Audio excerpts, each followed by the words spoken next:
There are not a whole lot of surprises at the quarterback position this week, but you know what? We're still going to cover them. Let's talk about quarterbacks here for Week 5 and who's a start and sit.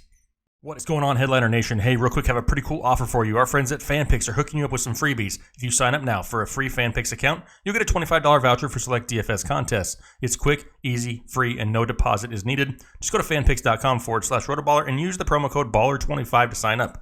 Every Sunday, we'll be hosting our DFS free roll contest called the Magic Million, where you can compete against myself and other members of Headliner Nation. It's free to enter, with cash prizes and no strings attached. Remember, just head to fanpix.com/RotoBaller to claim your free $25 and enter the Magic Million DFS free roll Sunday. Lineups lock at 1 p.m. Eastern. Good luck.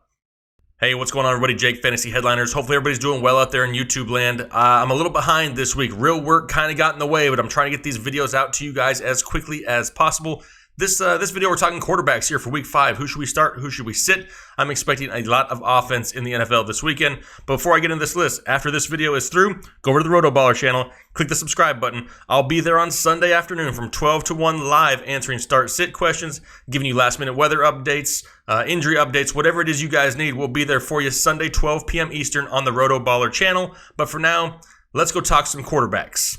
Moving on to Sunday, you have the Tennessee Titans and the Buffalo Bills. For the Buffalo Bills, Josh Allen, hopefully you're not starting Josh Allen. If it's Week 5 of the fantasy football season and you're already starting Josh Allen, your fantasy team is in what you would call a little bit of trouble. Because, yeah, that's just not ideal at this point. On the Tennessee Titans side of the football, you have Marcus Mariota, who looked great last week for the first time really all year. He looked healthy. He was running, had a rushing touchdown, multiple throwing touchdowns, over 300 yards. Now he gets the Bills defense, which is ranked 21st in the league to opposing quarterbacks as far as fantasy football points go. And he's got weapons. He's got Corey Davis, Taywan Taylor, Deion Lewis out of the backfield. I expect some throwing there in Tennessee this week, or for Tennessee in Buffalo. And I'm actually going to start Marcus Mariota if you need be. Now, I know there's not a whole lot of talent out there on buys. Mitch Trubisky and Jameis Winston are on a bye week this week, so it's probably not somebody you are solely reliant upon. But if you have somebody who's banged up with a tough matchup, or you're in a really deep league, Marcus Mariota, to me, is somebody that I would feel comfortable starting this week in a pinch if need be. Falcons at Steelers are next, and to me, this is probably going to be one of the highest scoring games of the weekend. You got Matt Ryan and Big Ben, both teams with defenses that can't stop anybody. They have multiple weapons on offense. The emergence of Calvin Ridley in Atlanta. Juju's kind of taken over that number one role production-wise for the Pittsburgh Steelers. I expect a lot of throwing in this game, and both of these guys are must-starts for me here in Week 5. Broncos at Jets are next, so you have Case Keenum and Sam Darnold. Both of these guys, I'm not comfortable with either one of them this week. They're both going to be sits for me. Case Keenum has the weapons to throw it to. He just can't get them the ball. The timing's off. The whole offense just doesn't seem to be clicking as an entirety for the passing offense. I mean, Demaryius Thomas still isn't really involved. Yes, he leads the team in targets, but he's not doing anything with them. Sam Darnold's still coming along as a rookie. Neither one of these guys are going to go out there and have a huge ceiling from what I can see, and they're both going to be sits for me here in Week 5. One of the most exciting games of the week will probably be the Jacksonville Jaguars at the Kansas City Chiefs. You have one of the best defenses in all of football, going up against one of the best offenses in all of football. But if you're asking me, I think we see offense on both sides of the football this week. You can't really contain the Kansas City Chiefs offense. I mean, they have too many weapons to stop. If you're going to take away some of the passing game, they're going to run it all over you. If you're going to take away the running game, Patrick Mahomes is going to light you up for 6 touchdowns.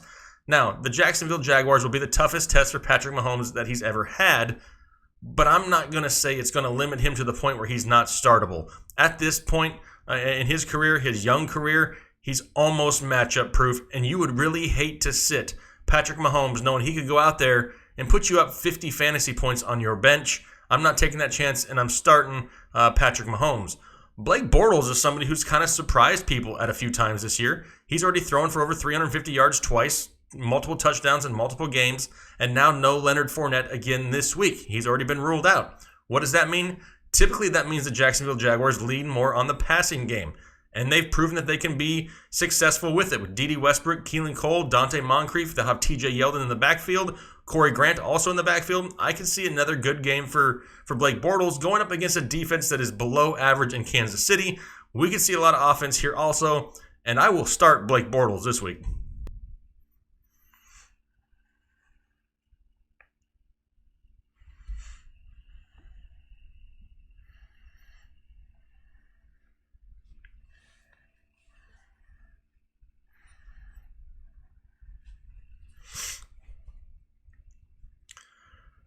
Packers at Lions is next, so we have Aaron Rodgers and Matthew Stafford. Aaron Rodgers is kind of going to have an asterisk next to his name right now.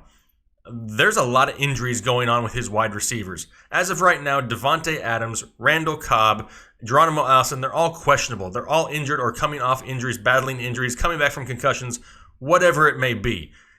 If all these guys miss time, or if they're all limited going into the weekend, I'm really worried about Aaron Rodgers this week.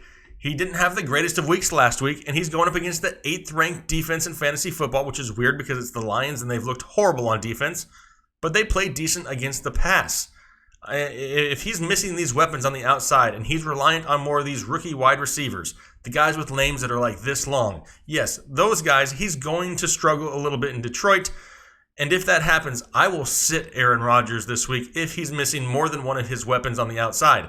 If he's missing just Randall Cobb, it's fine. I'm good with Geronimo Allison and Devontae Adams. But if more than one of those guys miss, I'm going to sit Aaron Rodgers this week and not chance it. Matthew Stafford is actually somebody I'm a little bit more comfortable with. He's averaged right around 24 fantasy points over the past few weeks of fantasy football, and he's got weapons all over the place also. He's got the trio of receivers that are both capable of getting 1,000 yards in a year. Marvin Jones, Golden Tate, Kenny Galladay. They still have Theo Riddick. They're not using Kerryon Johnson enough, but that's just my opinion. And they're a heavy, heavy pass volume offense.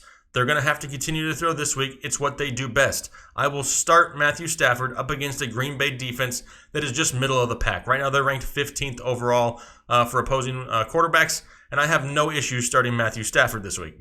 Ravens at Browns are next. You got Joe Flacco and Baker Mayfield. I'm going to sit Joe Flacco this week, but let's be realistic. You're probably not overly reliant on Joe Flacco anyway. I just don't like the matchup on the road in Cleveland, who is the 12th ranked defense against opposing quarterbacks when it comes to fantasy points allowed. I expect the crowd to be going crazy this week. They're trying to put together some wins in Cleveland. They scored over 40 points last week and lost. That doesn't happen very often, especially to the Cleveland Browns. They're going to come out, try to silence the Ravens early, and if they can get some momentum, I really like how that defense plays in Cleveland. I'm going to sit Joe Flacco.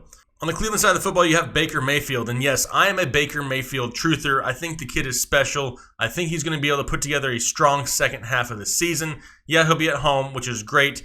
He's one of those guys that plays very emotional, and these emotions could be really high for home games. He's going to get the home crown behind him, and I expect a decent game from Baker Mayfield. You're probably not going to start Baker Mayfield, but if you're in a 2-quarterback leader or you need somebody as a streaming option, I do like the potential upside. Yes, he's going against a tough Ravens secondary who basically shut down Ben Roethlisberger at times last week.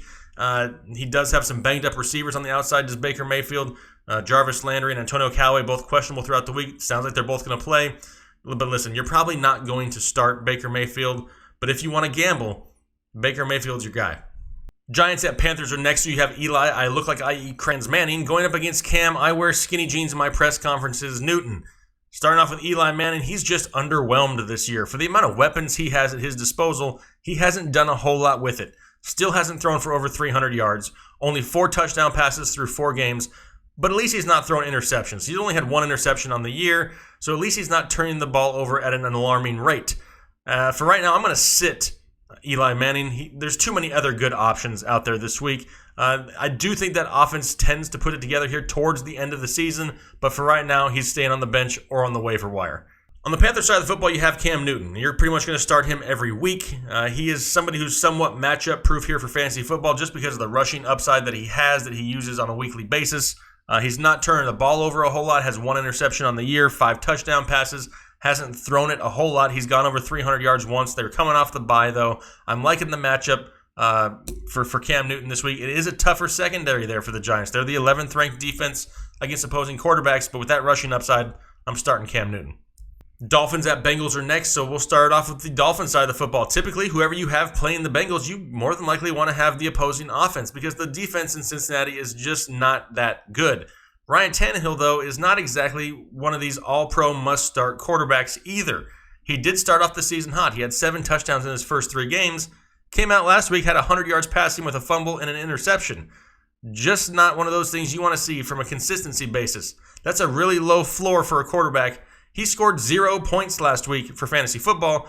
That's not going to cut it for me. That's an awfully low floor, and I'm going to sit Ryan Tannehill this week, even though he's got a great matchup against the Bengals. There's just too many other good options out there. maybe nothing more than a DFS play for Tannehill, in my opinion. Andy Dalton, on the other hand, somebody who's been having a pretty good start to the season here through 4 games. Yes, he had one game with 4 interceptions, and that killed that game because he had 350 passing yards. However, if you take that into account, he still has 6 interceptions on the year, but 11 touchdown passes. They're moving the ball through the air in Cincinnati.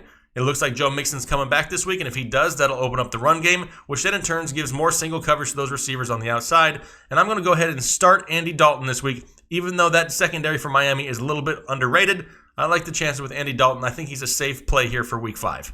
Raiders at Chargers are next. You have Derek Carr and Phillip Rivers, both who are starts for me this week. Derek Carr throws the ball a lot in Oakland. He's thrown for over 300 yards 3 out of 4 games already.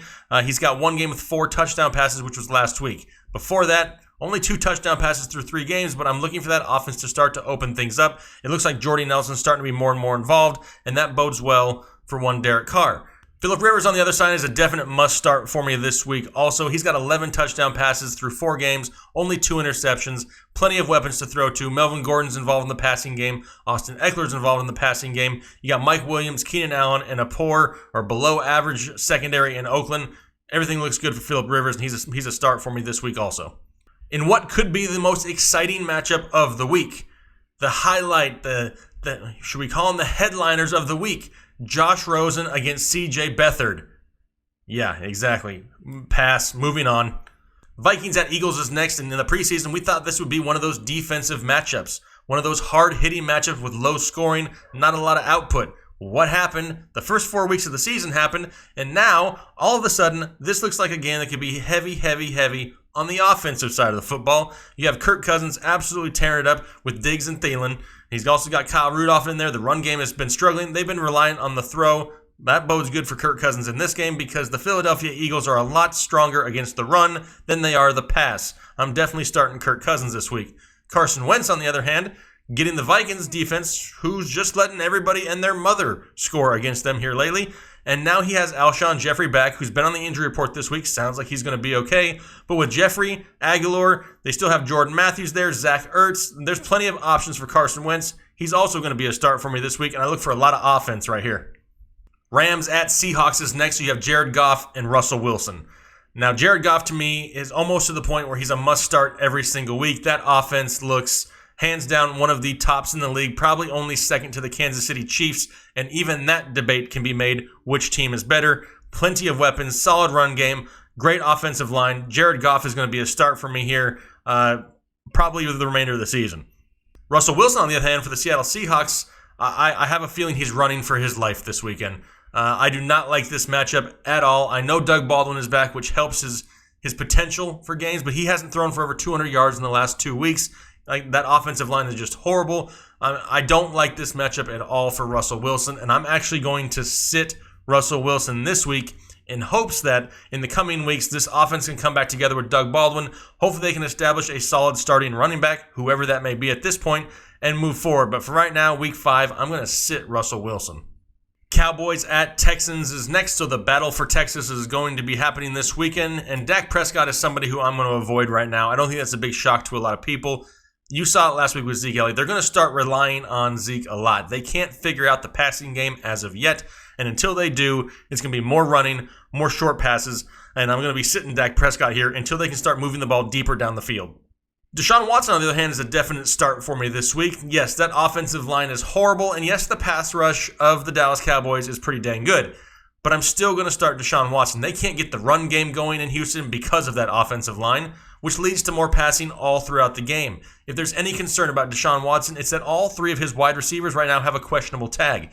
None of them are major and serious, but DeAndre Hopkins has a couple small nagging injuries. Will Fuller dealing with a hamstring issue again. And Kiki, do you love me QT out there? He's also questionable here to start the week. It's just something to watch. It doesn't sound like any of them are going to miss time, but if for some reason something changes and these guys do miss time, I'm going to temper expectations a little bit with Deshaun Watson. But if they go into the weekend healthy, full force on the passing side of the football, I like Deshaun Watson this week. Monday Night Football, you have the Redskins at the Saints, and I really liked Alex Smith in this game coming into the week. But these injuries for the wide receivers of the Washington Redskins are starting to worry me. Josh Doctson, Paul Richardson, both of them going to be playing through injuries. Doctson may not even play. He's dealing with a heel injury. Paul Richardson has a shoulder injury that is not healed yet 100%. The last thing I want to do is these guys to go in the game not be able to finish, and Alex Smith have limited weapons. As of right now, really all he's got that you can count on is Jamison Crowder and Jordan Reed. Now, those are two decent options for him, and I like his upside. But if these guys miss time, Doctson and Richardson, it's really going to limit the ceiling for Alex Smith. I'm not going to necessarily say sit Alex Smith. I don't have an issue starting him as long as you know that it's just a safe play. If these weapons miss time, though, it's just going to limit his upside. Drew Brees on the other side is somebody who I'm going to start this week. And yes, I know the Washington Redskins are a tough defense to go up against. Right now, they're the second-rated defense against opposing quarterbacks in fantasy football points. But it's Drew Brees. And, with they get Mark Ingram back, and I expect him to run the ball a little bit. Is it going to totally take away, though, from Michael Thomas and Alvin Kamara? Absolutely not. Almost twice this season already, he's thrown for 400 yards. He had 396 yards in Week 3, 439 yards in Week 1. He has yet to throw an interception or fumble the ball. He's got 8 touchdowns so far on the season, throwing it, plus an awesome spin move, 1 rushing it. I'm not going to sit Drew Brees. The potential is there. The ceiling is there. He's going to break some records this week on Monday Night Football, and they're going to have to throw the ball there. Also, I love the chances of Drew Brees having a safe game for you, a solid 20 fantasy point floor, and yeah, I'm not sitting Drew Brees. So those are the quarterback matchups here for Week 5. If you have any questions, make sure you hit them up down below. We got a huge community here now, over 22,000 people here helping, answering questions, helping each other out, and I love it. Love to see it happen. Love to see it grow. Really appreciate your guys' support, though. Make sure you guys are liking, commenting, subscribing, and we'll be talking to you later. Have a good one. Good luck.